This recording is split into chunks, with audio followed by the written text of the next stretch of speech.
Welcome to Suman TV. నేను మీ Yashwini. So right now మనమైతే స్పార్కిల్‌లో ఉన్నామండి. సో మనతో పాటు ఉన్నారు న్యూట్రిషనిస్ట్ వినీలా గారు. సో మ్యామ్‌తో మాట్లాడి బెల్లీ ఫ్యాట్ గురించి తెలుసుకుందాం. హలో అండి. హాయ్ అండి. సో అందరూ లావుగా ఉన్న, సన్నగా ఉన్న ఆర్మ్ ఫ్యాట్ ఒకటి, బెల్లీ ఫ్యాట్ ఒకటి చాలా మందిని ఇబ్బంది పెట్టే సమస్యనే చెప్పాలి. అమ్మాయిలకైతే మరి పాపం కావాల్సిన డ్రెసెస్ అవి వేసుకోలేని పరిస్థితి కూడా ఉంటుంది. బాడీకాన్ డ్రెసెస్ అని ఇలా వేసుకున్నప్పుడు. సో ఇవన్నీ పక్కన పెట్టేస్తే హెల్త్ పరంగా కూడా ఇంపార్టెంట్ కాబట్టి అందరికీ అసలు బెల్లీ ఫ్యాటే ఎందుకొస్తుంది? దానికి రీజన్స్ ఏంటి? డ్రెసెస్ ఏసుకోవటం పక్కన పెడితే హ్మ్. అసలు మెయిన్ అదే నేనెప్పుడు చెప్పేదే. మనం ఫిట్‌గా ఉండటం అనేది ఇంపార్టెంట్. హ్మ్. హెల్తీగా ఉండటం అనేది ఇంపార్టెంట్. అంటే మనం ఓవరాల్ షేప్‌లో ఉన్నామా అనేది వెరీ ఇంపార్టెంట్. హ్మ్. లీన్‌గా ఉన్నామా, లావుగా ఉన్నామా అనేది కాదు అక్కడ point. Hmm. So you are fit and ఒక షేప్డ్ బాడీ ఉందా లేదా అలా ఉంటే వాళ్ళు ఆల్మోస్ట్ హెల్తీ హ్మ్. అనే అంటే హెల్దీ అని ఇష్టం వచ్చినట్లు తినకూడదు మళ్ళీ. అది హ్మ్. అన్‌హెల్దీ అవుతుంది. So, you need to maintain at least 4-5 days a healthy meal plan throughout your diet plan. హ్మ్. మీరు తగ్గిన తర్వాత కూడా హెల్త్‌ని మెరుగుపరుచుకున్నా కూడా. హ్మ్. యాహ్! టమ్మీ ఉండే వాళ్ళకి ఎక్కువ శాతం డయాబెటిక్ అంటే పీసీఓడీ, పీసీఓఎస్ లేడీస్‌కైతే డయాబెటీస్ వచ్చే ఛాన్సెస్ ఉంటాయి. ఎప్పుడు ఎక్కువ హార్మోనల్ ఇష్యూస్, కార్టిజాల్ రిలీజ్ అవుతున్నా, హ్మ్. స్ట్రెస్ ఎక్కువున్నా, స్ట్రెస్ ఈటింగ్ చేసిన, స్లీప్ తక్కువగా ఉన్న ఇలాంటి వాళ్ళందరికీ బెల్లీ ఫ్యాట్ అనేది సర్వసాధారణం. ఓకే. సో, ఇలాంటి వాళ్ళు బెల్లీ ఫ్యాట్ తగ్గించుకోవాలి అంటే కొంత ఓపిక కూడా కావాలి. హ్మ్. హ్మ్. సో, ఒక్కొక్క పార్ట్ ఎందుకు ఒక్కొక్కళ్ళకి ఎక్కువ లావు అవుతుందంటే కార్టిజాల్ వల్ల ఒక ఒక పార్ట్ లావు అవుతుంది. ఈస్ట్రోజన్ వల్ల ఒకటి లావు అవుతుంది. So, it depends on your hormones. ఆ హార్మోన్స్ మీకు ఫ్లక్చుయేషన్స్‌ని బట్టి మీకు బాడీ ఫ్యాట్ అనేది అక్యుములేట్ అవుతూ ఉంటుంది. ఓకే. సో, మెయిన్‌గా బెల్లీ ఫ్యాట్ స్ట్రెస్ ఎక్కువగా ఉన్నా, కార్టిజాల్ ఎక్కువగా రిలీజ్ అయినా, మీరు లేట్ నైట్ మేలుకున్నా, హ్మ్. ఇవన్నీ వన్ ఆఫ్ ద రీజన్స్. అంటే ఎక్కువ sugary foods, starch foods, processed foods, ultra processed foods తినటం వల్ల కూడా మనకి బెల్లీ ఫ్యాట్ అనేది వస్తూ ఉంటుంది. ఓకే. సో, దీనికి ఒక సిస్టమాటిక్ లైఫ్ అనేది పెట్టేసుకోవాలి. ఒక 2 మంత్సో, 3 మంత్సో. హ్మ్. లేవంగానే చెక్క, లవంగ, మిరియాలు, ఒక చిటికెడు పసుపు వేసేసుకొని చక్కగా వాటర్ తాగేసేయొచ్చు. ఎక్కువ శాతం ఫైబర్ మనం ఇంక్లూడ్ చేయొచ్చు. మీల్‌కి ముందు యాపిల్ సైడర్ వెనిగర్ పడేవాళ్ళు యాపిల్ సైడర్ వెనిగర్ తీసుకోవచ్చు. పడని వాళ్ళు చియా సీడ్స్ కూడా తీసుకోవచ్చు. Okay. So, chia seeds calories ఎక్కువుంటాయి. సో, ఆ క్యాలరీ కౌంట్ చేసుకోండి. మీల్‌కి 1 అవర్ ముందు ఒక టేబుల్ స్పూన్ చియా సీడ్స్ ఒక 150 ఎంఎల్ వార్మ్ వాటర్‌లో తీసుకోవాలి. ఓకే. తీసుకున్నాక అప్పుడు తర్వాత మీల్ తీసుకోవాలి. ఏది తీసుకున్నా. ఎక్కువ శాతం స్టార్చీ ఐటెమ్స్‌ని ఆ 3 మంత్స్ అవాయిడ్ చేయండి. స్వీట్స్‌ని ఎక్కువగా అవాయిడ్ చేయండి. ఫ్రూట్స్ కూడా ఏమన్నా తినాలి అంటే 4:00 అప్పుడు కొన్ని ఫ్రూట్స్ మాత్రమే తినాలి. హ్మ్. జామకాయ, బెర్రీస్, పొమోగ్రనేట్, గోవా అదే జామకాయ అంటే హ్మ్. గోవానే. Guava, pear, apples, green apples ఇలాంటివి. కొంచెం గ్లైసెమిక్ ఇండెక్స్ ఎక్కువ లేకుండా, షుగర్ స్పైక్స్ ఎక్కువగా అవ్వకుండా, సిట్రిక్ కంటెంట్ ఆరెంజెస్ ఇలాంటివి ఎక్కువ ఫ్రూట్స్ తీసుకోవాలి. అది కూడా 4:00 స్నాక్ ఐటెమ్‌లో తీసుకోవాలి. Okay. Not in the morning, not in the night. హ్మ్. సో, ఇన్సులిన్ స్పైక్ అవ్వకుండా 6:00 ఆపేసి, రాత్రి పడుకునే ముందు చక్కగా నానబెట్టిన మెంతులు, హ్మ్, జీలకర్ర, నల్ల జీలకర్ర అయితే మంచిది. అండ్ మెంతులు, జీలకర్ర, ధనియాలు, వాము, సోంపు ఇవన్నీ కచ్చపిచ్చ దంచైనా బాగా కాచి వడగట్టుకొని ఒక గ్లాసు వార్మ్ వాటర్ తాగి పడుకోవచ్చు. ఓకే. ఇది నైట్ టైమ్. హ్మ్. సో, మనకి బౌల్ మూవ్‌మెంట్ ప్రాపర్‌గా ఉందా లేదా? స్లీప్ మనం 10:30, 11 కల్లా పడుకుంటున్నామా? క్యాలరీ కౌంట్ ఎంతుంది? మెయింటెనెన్స్ క్యాలరీస్ కన్నా ఒక 200 క్యాలరీస్ కట్ చేసుకున్న దాంట్లో కూడా మీరు వెజిటబుల్స్ ఎక్కువగా కన్జ్యూమ్ చేస్తూ, ఎక్కువ శాతం వైట్ రైస్ అవాయిడ్ చేసి, హ్మ్. కిన్వా కానీ, బ్రౌన్ రైస్ కానీ, రెడ్ రైస్ కానీ, మల్టీగ్రెయిన్ అంటే గ్లూటెన్ ఫ్రీ మల్టీగ్రెయిన్ ఆటా యూజ్ చేయటం హ్మ్. కానీ. చాలా మందికి చపాతీ తినటం వల్ల కూడా డైజెషన్ అవ్వదు. అవును.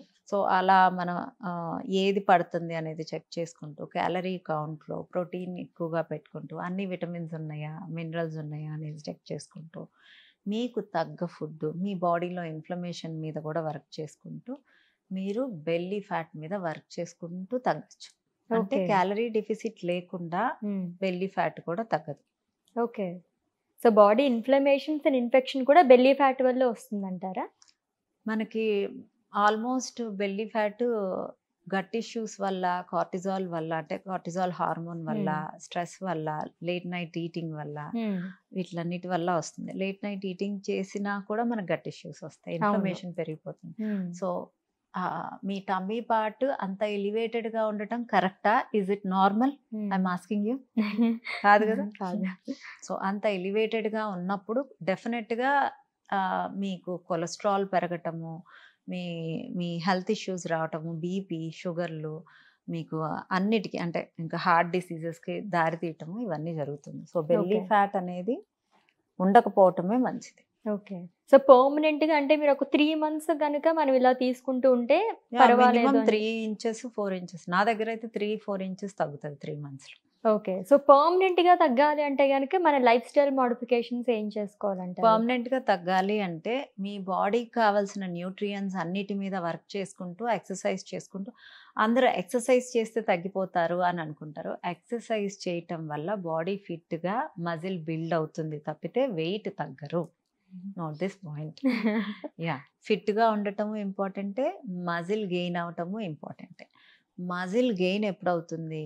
మనం అంటే మజిల్‌ని మనం ఎక్సర్సైజ్ చేసి అక్కడ మజిల్‌ని టేర్ చేసినప్పుడు మనం రైట్ ప్రోటీన్ కరెక్ట్‌గా తిన్నప్పుడు, ఆ తినటం కూడా ఒక ఎత్తు, ఎక్సర్సైజ్ చేయటం ఒక ఎత్తు అయితే, మజిల్ బిల్డ్ అవ్వడానికి నిద్ర అనేది చాలా ప్రాధాన్యమైన థింగ్. అంటే ఆ నిద్ర పోకపోతే మీకు మజిల్ కూడా ఆ టేర్ అనేది రిపేర్ అవ్వదు. ఓకే. సో మీరు ఎంత జిమ్ చేసినా, ఎంత ప్రోటీన్ తీసుకున్నా, నిద్ర అనేది ఎంత ఇంపార్టెంట్ రోల్ అంటే మీ బాడీ మొత్తం రిపేర్ అవ్వడానికి, మీ బెల్లీ ఫ్యాట్ తగ్గటానికి, మీరు హెల్తీగా అవ్వటానికి, మీరు తిన్న ఫుడ్ అబ్జార్బ్ అవ్వడానికి, మీరు ఎలా రెస్ట్ తీసుకుంటున్నారో అలా లోపల అవయవాలు రెస్ట్ తీసుకోవడానికి ఇంపార్టెంట్ మెయిన్ కీ నిద్ర.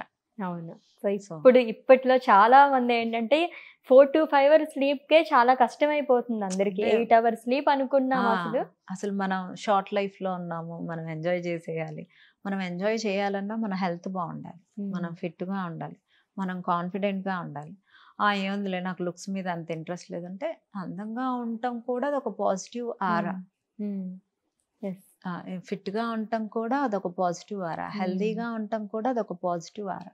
So carry your positiveness to entire universe. So మీరు హెల్తీగా ఉండటమే ఇంపార్టెంట్ ఇక్కడ, సన్నము లావు అని కాదు. Be healthy. హెల్తీగా ఉంటే ఆటోమేటిక్‌గా you will come into the shape. అదేం పెద్ద అంటే ఇప్పుడు ఇవాళ డైట్ స్టార్ట్ చేస్తే 10 రోజుల్లో అవుతామా అంటే లేదు. It's just 3 or 6 months or 7 months. Take a break. అంటే కంటిన్యూస్‌గా డైట్‌లోనూ ఉండొద్దు, కంటిన్యూస్‌గా తింటూ ఉండొద్దు. సో హెల్తీగా తింటూ ఒక స్పెసిఫిక్ ఒక 2 months, 3 months మనం డైట్ చేసి, మళ్ళీ ఒక 2 months హెల్తీ డైట్ చేసి, అంటే మీ మెయింటెనెన్స్ క్యాలరీస్‌లోనే హెల్తీ డైట్ చేసి, మీకు కావాల్సిన క్రేవింగ్స్‌ని మీరు మళ్ళీ ఒక 1 month తిన్న తర్వాత మళ్ళీ క్యాలరీ డెఫిసిట్‌లోకి వెళ్ళి, మళ్ళీ ఫ్యాట్ లాస్‌లోకి వెళ్ళి ఎక్సర్సైజ్ చేసుకుంటూ, మన లైఫ్ స్టైల్‌ని జాగ్రత్తగా తీసుకుంటూ, ఉద్యోగాన్ని కంపల్సరీగా టైంకి వెళ్తాము, డబ్బుల కోసం సంపాదిస్తూ ఉంటాము. అది ప్రియారిటీ, అంటే మనీ సంపాదించడం ప్రియారిటీ అనుకుంటాము. ఫినాన్షియల్ థింగ్ ప్రియారిటీ అనుకుంటాము.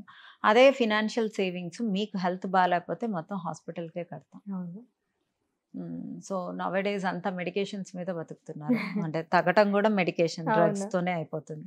సో ఆ డ్రగ్స్ తీసుకోవడము ఎంత పాయిజన్ అనేది అందరికీ అర్థం కావట్లేదు. తింటేనే కదా లావ్ అయింది. సో ఆ తిండినే మనం లిమిటేషన్ చేసుకుంటూ, గుడ్ థింగ్స్ని యాడ్ చేసుకుంటూ, ఫ్రైడ్ ఐటమ్స్ని తగ్గించుకుంటూ, హెల్దీ ఐటమ్స్ని ఇంక్లూడ్ చేసుకుంటూ, నిద్ర ప్రాపర్గా పోతే ఎందుకు తగ్గరు అనేది నా క్వశ్చన్. ఓకే. సింపుల్ థింగ్ అసలు. నార్మల్‌గా మనం ఫుడ్ తీసుకుంటూ, కొంచెం స్ట్రెస్ లెవెల్స్ తగ్గించుకుంటూ, హార్మోన్స్ ఎలా ఉన్నాయని చూసుకుంటూ, చక్కగా పడుకుంటే అన్ని ఇష్యూస్ పోతాయి అంతే. ఓకే. అండ్ మీరు ఎలాగో డ్రగ్స్ అని చెప్పేసి అన్నారు కదా! చాలామంది ఇప్పుడు ఏంటంటే ఒక పర్టిక్యులర్ ప్లేస్‌లో ఫ్యాట్ అనేది బర్న్ చేయాలని చెప్పేసి కొన్ని ఇంజెక్షన్స్ కూడా తీసుకుంటున్నారు. బెల్లీ ఫ్యాట్ కానివ్వండి, ఆర్మ్ ఫ్యాట్ కానివ్వండి. దాని గురించి చెప్తారా? Weight loss injections, weight loss tablets అవన్నీ మార్కెట్‌లో ఇప్పుడు హల్చల్ చేస్తున్నాయి. అవును. ఇంజెక్షన్స్ తీసుకోవటం వల్ల మనకు ఆకలవ్వదు. వామిటింగ్స్ అవుతాయి. నాసియా ఉంటుంది. దానివల్ల సైడ్ ఎఫెక్ట్స్ కూడా చాలానే ఉన్నాయి. బట్ ఇంజెక్షన్ ఆపేసాక మళ్ళీ ఇమ్మీడియేట్‌గా గెయిన్ అవుతాం. హ్మ్. ఏదైతే సెల్ఫ్ అంటే ఇప్పుడు నా చెయ్యి నేనే ఎత్తగలగాలి.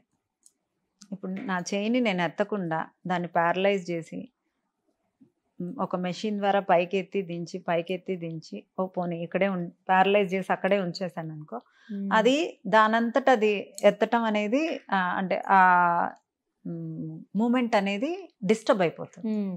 సో, ఇన్సులిన్‌ని రెసిస్ట్ చేసే మెడికేషన్స్ ఏదైనా, బాడీలో గ్లూకోజ్‌ని మానిటర్ చేసే మెడికేషన్స్ ఏదైనా, అంటే డయాబెటిక్ మెడికేషన్స్ కానీ ఏమైనా, మళ్ళీ తర్వాత ఇన్సులిన్ రెసిస్టెన్స్‌కి దారి తీసే అవకాశాలుంటాయి. Okay.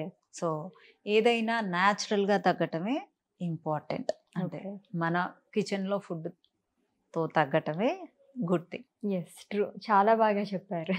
Thank you so much అండి. Thank you.